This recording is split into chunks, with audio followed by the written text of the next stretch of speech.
Assalamualaikum warahmatullahi wabarakatuh. Kami akan mempresentasikan materi kami tentang qiraat dan rasmul. Kami berempat dari kelompok 7 yang berisikan saya sendiri, Lazuardi Dimas Ardi, Yendawar Eka Wardana, Asna Widya Wijayanti, dan Azhara Ayu Widiyaningrum. Definisi atau pengertian qiraat. Qiraat secara etimologi berasal dari kata qara'a yang artinya bacaan.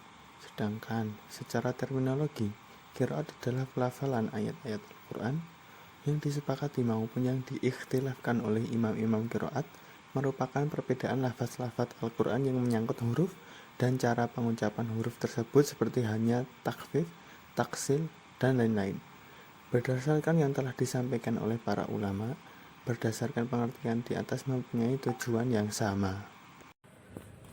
Sejarah qiraat. Ilmu qiraat sudah ada sejak zaman Rasulullah SAW. Akan tetapi pada saat itu qiraat masih terbatas hanya untuk para sahabat yang menekuni bacaan, mengajarkan dan mempelajari Al-Quran saja. Para ulama membagi periode qiraat ini menjadi dua periode, yaitu periode pertama riwayat Safawiyah yang dikenal dengan periwayatan melalui lisan. Pada periode ini periwayatannya melalui tolaki atau hafalan dan tulisan. Periode ini dimulai sejak Nabi SAW diutus menjadi Rasul. Lalu periode kedua yaitu periode pembukuan qiraat pada abad ketiga Hijriah.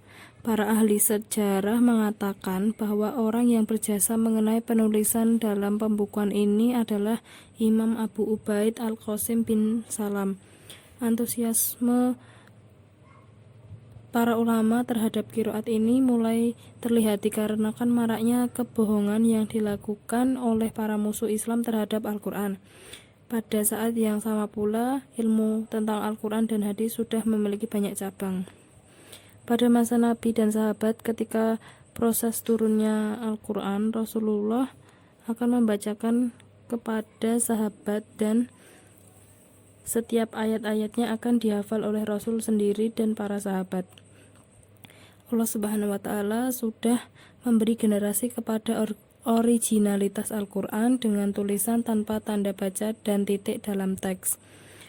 Qiraat menampung beberapa pilihan teks dan bacaan yang digunakan dalam Al-Quran.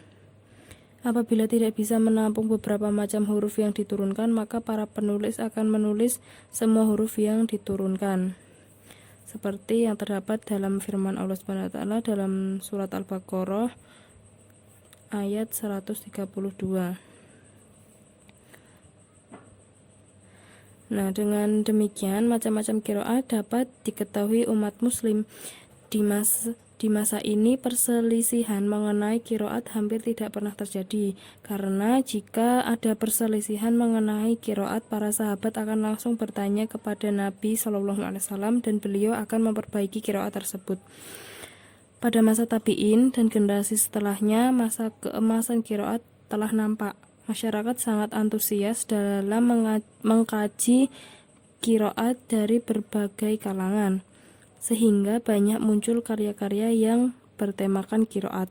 Ilmu disiplin qiraat semakin dipertegas dengan munculnya karya Ahmad bin Jubair al-Kufi yang berjudul Al-Qiraat al-Hamsah, serta muncul karya-karya qiraat yang lain. Periwayatan qiraat masih tetap berlangsung meskipun sudah ada mushaf Utsmani. Ruang berkembangnya tradisi periwayatan ini terus terbuka karena dalam kebijakan Utsmani untuk membaca Al-Quran tidak terlalu ketat.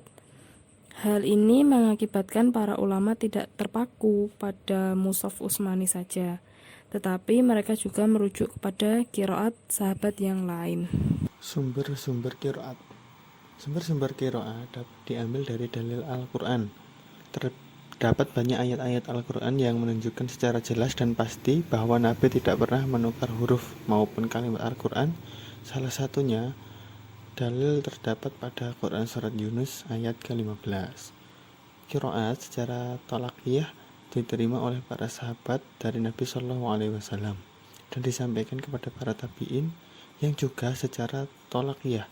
Selanjutnya tabi'in menyampaikan kepada orang-orang setelahnya dan seterusnya hingga sampai pada kita saat ini secara mutawatir. Definisi rosem. Rosem berasal dari bahasa Arab, diambil dari kata rosama, yarsumu, rosma, yang memiliki makna menggambar atau melukis. Rosem juga dapat dimaknai resmi atau mengikuti aturan. Di dalam kitab Manahil al-Irfan, fi ulum Al-Quran disebutkan yang dimaksud rosem Al-Quran atau al-mushaf adalah rosem mushaf yang dimaksudkan sesuai kaidah yang disepakati oleh Utsman radhiyallahu anhu, yang terdapat dalam penulisan kalimat-kalimat Al-Quran dan hurufnya. Dalam pengertian lain, rosem dapat diartikan sebagai ilmu yang mempelajari penulisan mushaf Al-Quran yang berlangsung secara khusus baik dalam pengucapan maupun ejaan bentuk huruf yang digunakan. Materi selanjutnya yaitu sejarah rosem. Pada masa Nabi Muhammad SAW, Al-Quran ditulis di pelepah kurma, kulit binatang, dan pada kepingan batu. Ayat-ayat Al-Quran ini juga masih terpencar secara terpisah dan belum dikodifikasikan dalam bentuk mushaf. Tujuan penulisan ini adalah untuk menjaga keutuhan serta kemurnian Al-Quran. Kemudian, pada masa Abu Bakar, ayat-ayat Al-Quran ditulis ke dalam lembaran-lembaran atau biasa disebut dengan suhuf. Penghimpunan ini dilakukan setelah adanya usulan dari Umar bin Khattab yang khawatir apabila semakin berkurangnya para penghafal Al-Quran sebagaimana yang terjadi pada Perang Yamamah dengan akibat 70 para penghafal Al-Quran itu gugur. Oleh karena itu, Abu Bakar langsung sigap menyikapi usulan Umar tersebut dengan tujuan yang sama, yakni agar terjaganya keutuhan, kesucian, dan kemurnian Al-Quran. Pengkodifikasian Al-Quran ini baru dimulai pada masa Khalifah Utsman bin Affan. Utsman menentukan beberapa persyaratan dalam penyalinan Al-Quran ini.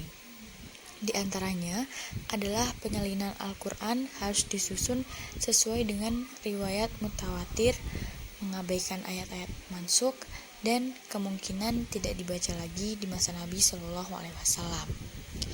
Lalu pola hukum dan kedudukan rosem Al-Quran. Bahwa pola rosem tauqi karena para penulis wahyu adalah orang-orang yang langsung ditunjuk dan dipercaya oleh Nabi SAW, dan mereka tidak mungkin membuat ijma sendiri. Bentuk-bentuk inkontemplasi di dalam penulisan Al-Quran tidak hanya dilihat dari standar penulisan baku, karena ada rahasia yang belum terungkap di balik penulisan itu. Berbanding terbalik dengan pendapat di atas, yakni penulisan rosem Utsmani tidak bersifat tauqi, namun hanya dalam bentuk ijtihad para sahabat.